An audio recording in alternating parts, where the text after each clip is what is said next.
All right, guys, we've got a wild final war of the season that I didn't even realize was the final war because they cut it short by one war at the beginning of the season, and I totally forgot about that. So we're going to start off on path 3. We've got Null against Guillotine 2099.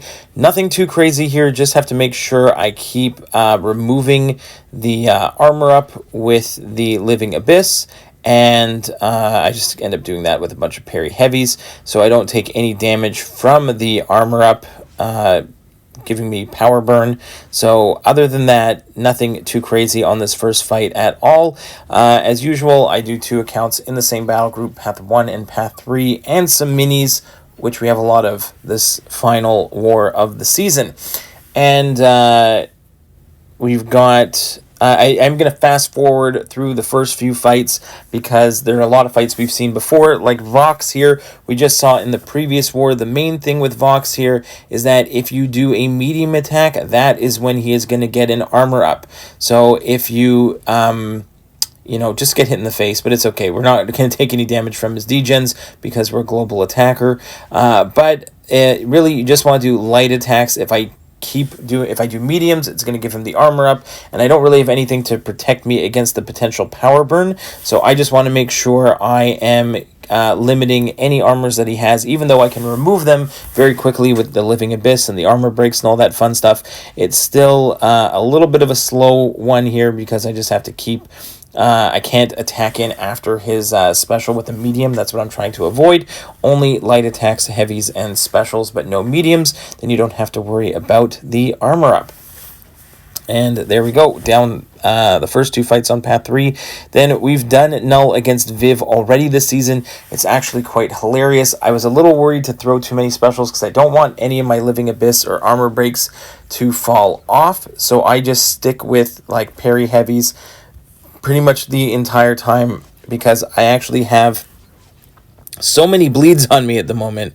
I think I have over 60 bleeds at one point. I think the last time I did it, I got all the way up to 99 bleeds on me at one point. But, bait some specials. I probably could have thrown some of my specials, but I was a little worried that if I all of a sudden lose all my debuffs, then I'm going to lose the resistance to damage over time that I have as a global attacker. So as long as I have like 4 debuffs on or 3 debuffs on, I think I'm 100% immune to damage over time. So even though I have consistently like 20, 30, 40 bleeds on me from the Thorns node here, it doesn't really matter. We're just trying to get rid of the armor ups. There, I forgot to knock down Viv there, so I accidentally triggered the Unstoppable. But other than that, nothing too crazy here. Probably just, I get a little bit of healing back from those bleeds. So it's not too bad.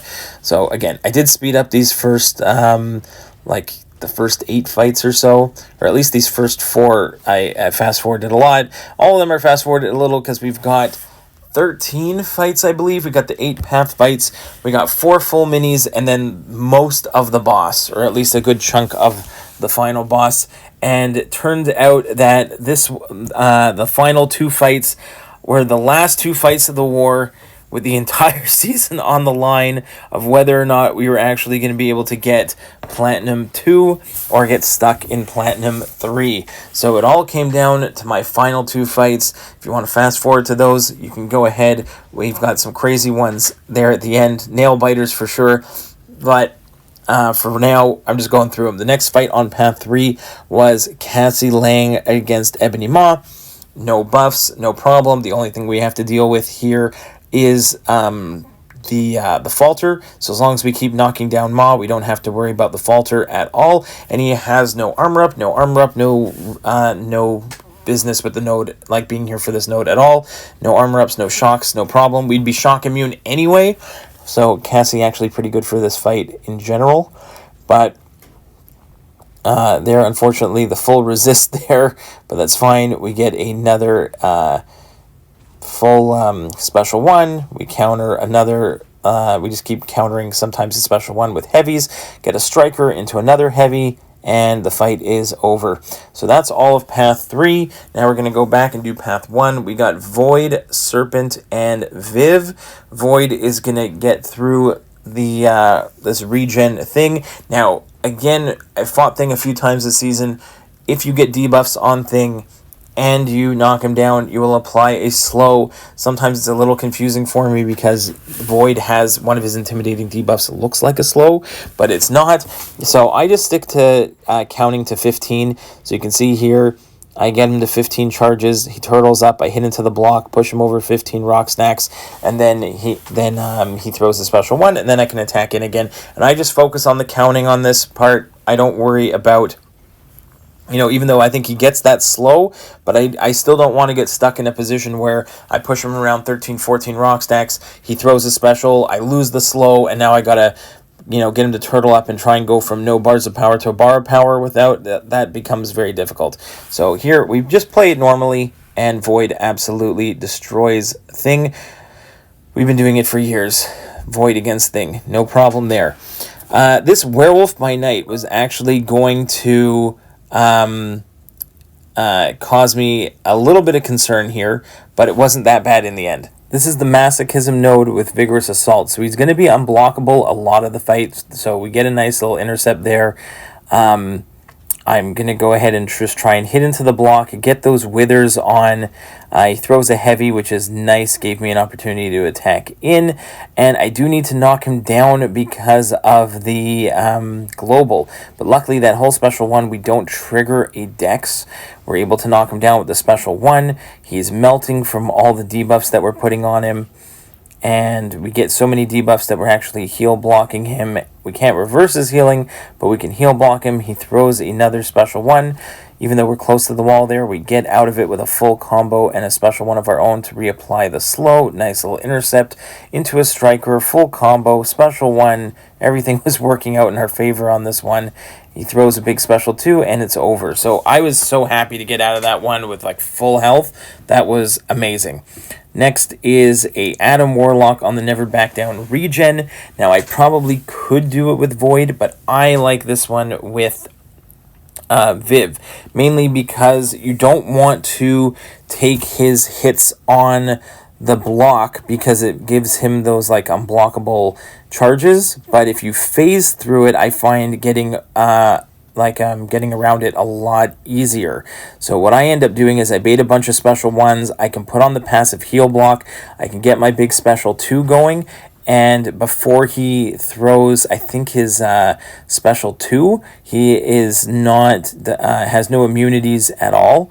So here at the beginning here, so I can throw, he's not Incinerate immune here, so I can go ahead and grab 2 special ones in a row. Now he is going to get that buff that he gets that gives him, I think, immunity to Incinerates, but luckily my special one still did enough damage to finish him off there, finish with a full yellow bar. Amazing fight. Next up is Void against Nefaria on Buffet. So the only thing I was concerned here is, even though I did some practicing, I was not really great still at evading Nefaria's special 1 consistently all the time. So that was a bit of an issue for me. So there I get clapped by it.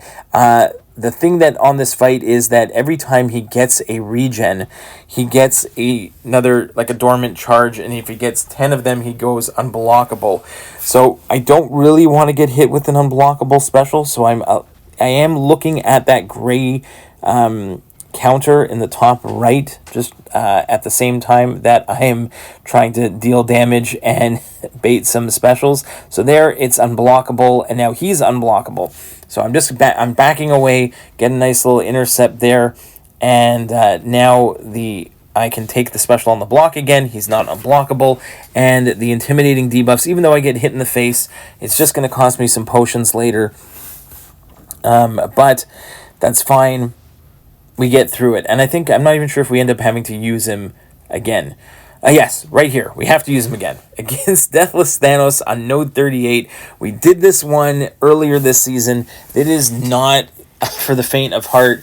We're going to... this one here, Deathless Thanos. So what I do on this one is I am similar to how I fight Sasquatch.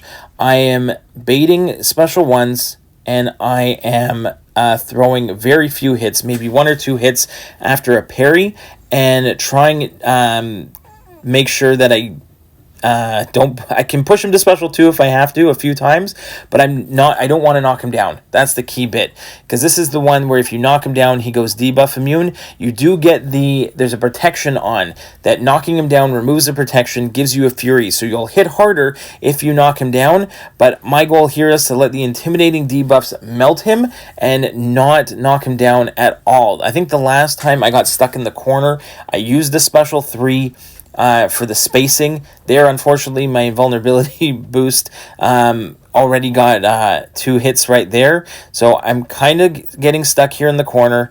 I'm going to go for, instead of throwing the special 3, I push to special 2. He throws it. Luckily, I time the special 2 bubbles perfectly.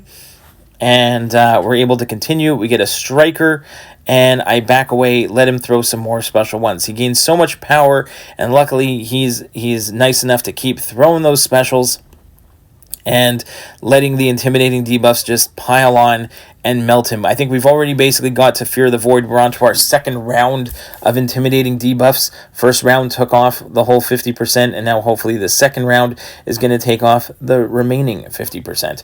So we are just slowly going one or 2 hit combos, watching. We push to another special 2. Middle, that was middle, and then first beam were the ones I had to evade. Luckily, we got another clean evade here.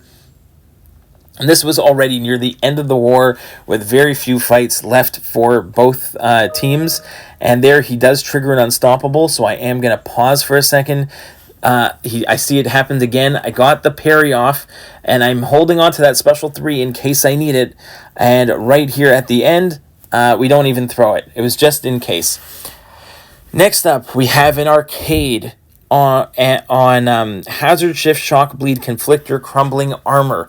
I chose to do this one with Void with the Odin pre-fight. So I'm shock resistant, 90% resistant, and I'm bleed immune already, and I'm already poison immune. And we're going to do this one similar to how we did it on Masochism. We're going to do the same type of deal on Conflictor.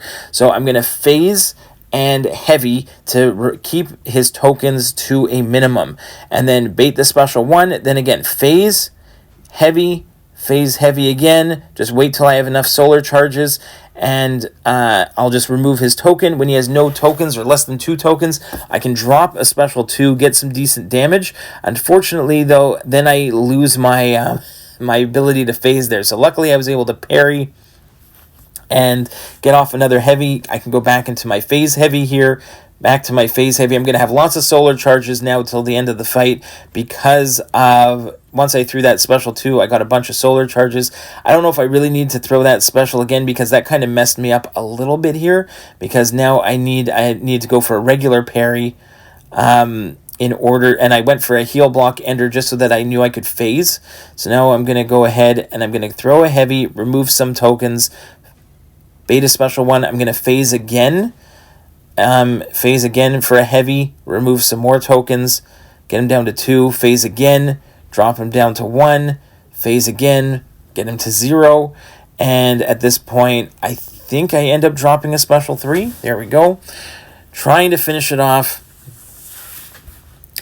But pretty happy with this fight. I wasn't sure if the Conflictor would have gotten rid of like all my debuffs with Null, and that could have been a disaster if I would have tried that.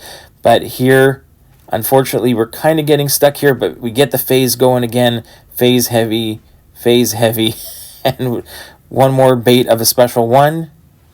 That was clean. Another phase heavy and one more for good measure, and we get rid of that arcade. So difficult fight. Thought it went really well with Void. Next up is a Sugar Pill Defender in Prowler. We've got a Decay Attacker in Serpent. All I threw on an advanced power boost so I could throw a special 1 immediately. Once I have a special 1 on, I have a True Sense, and now I basically can ignore the most annoying part about this node, which is the falter that goes between like you and the opponent based on when his buffs expire, I don't have to worry about any of that. I love to see that blue misfailed with Serpent there on the right-hand side. And unfortunately, I forgot to knock him down there and get the slow, so he did trigger an unstoppable, but that's fine. We back away. We can counter his special one, throw it right into his block, doesn't make a difference. Nice misfailed, and we are absolutely shredding Prowler on this node here. And then after this, there were actually only I waited a little bit, and there were 2 fights left. They had already finished. The only way to secure the victory was to solo these last 2 fights. I had done a spiral on Masochism earlier this season. This is a I cannot stun the entire fight. I have to play stun immune, and there's brute force. I thought she was going to attack in, and at the beginning of the fight, look, this is a terrible start. I go for a heavy, and she doesn't attack in. I go for another one. Luckily, that hits, but right at the beginning, again, I get hit in the face. Luckily, because of the tactic, I'm not melting from all those ruptures that she puts on me, and after she throws a special one, I can only go medium, light, medium. That is my plan here. Only go medium, light, medium. Bait another special, or get a heavy, luckily there. I'm going to start baiting heavies. I'm going to go medium, light, medium, and then shrink down. If she's below bar power, medium, light, medium, hold heavy, and get a bunch of power stings on.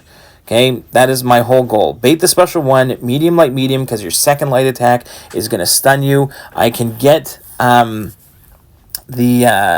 I can get my striker off. I did get a poison at the very I think beginning of the fight, so I was able to get to one special one early on, but here all I gotta do is not get hit there. That would have been, if I could have countered that special one, would have made it a lot easier. I tried a heavy, somehow in the middle of my heavy she hits me and I accidentally do a parry. I don't even know how that happened, but I had the accidental parry on the stunning reflect. It gets me. I'm down to 13% health. She's still at 50, and I'm freaking out because if I lose this fight, everyone's going to be pissed in the entire battle group because they're all on pins and needles, because this is what we need in order to secure victory. We get the full evade. We go medium, light, medium. We shrink down. I'm going to shrink down again. Get some more power stings. I'm going to go into a striker, into another heavy. All right, here we go. Another special one. Clean evade, medium, light, medium. Shrink down again. Shrink down a second time. And bait another special. We're still only at 14%. And luckily, we, by the skin of our teeth, we grab a solo. And then we have to finish off the Sentinel boss. And Sentinel is a tank. He's an absolute monster this season. And I had a little bit of success with Cassie earlier. So my goal here is I'm going to try and ignore all of the annoying stuff from Sentinel or the node from the nodes on the final boss, like any of the energy resistances or physical resistances. We are just going to go with power sting damage the entire way through. Special ones to put on the taunt and let him throw as many specials as we can. He's going to be throwing a lot of specials because he gains a lot of power, and we're going to take advantage of that. We are just going to let him throw special after special after special. There, unfortunately, he resists my heavy there, but that's fine. He throws a heavy. We're going to counter with a special one. We lose our power stings because he was a little stingy there, and we got to build them back up. I think in the fight, the best we do is we get to about 20 power stings, and I was so nervous during this fight that you can see at the beginning, I have no problem baiting the special one and countering, and there's a point later on in the fight where I just stop being able to evade that special one fully and counter. I was just so nervous, and I knew that this fight was going to be the one to secure the win for the war. I completely forgot at the time while I was doing these last 2 fights, to be honest, that this was the last war of the season, and looking back at it afterwards, the entire season was on the line with these last 2 fights. If I don't solo that Spiral and Sentinel, forget about the other ones. The other ones had to be soloed also, but we got to this point, we were down to the wire, we were 1 death ahead, and they had us in duration for the for the tiebreaker. So we needed 2 solos, or that was it for the entire season. So here I think we got up to 12 power stings at this point. I think I get as high as 20 before losing them right at the end. But we barely lose any health the entire fight here. But we're at 19 or 18 power stings there. Everything is working out great. Couple taps, power sting, striker, heavy. Get to 20 power stings. And he throws it again. That's great. It refreshes. Every time Sentinel throws the special, it just refreshes the power stings. So we're happy down to see right here. There's my invulnerability charge. Disappeared right there because I got hit. And again, that's the second one in a row. I just couldn't, for whatever reason, I was having a hard time because I was so stressed out. And then he throws it again. And third time in a row. It was all stress. Okay, my hands were probably shaking once the fight was over. Which it shouldn't be, but it was. But there we finally get back on track. We've got a minute 20 left, only 7% to go. And again, would have been over faster if I could have kept those power stings on, but instead they fell off. We're back only to like 4 or 5 power stings, 6, 5% remaining, just under a minute to go. And we are going to get through it and secure ourselves Platinum 2. So hopefully you enjoyed the war, guys. And if you're in the battle group, I hope you weren't as stressed watching this as I was doing it. And we'll see you in the next one, guys. Bye-bye.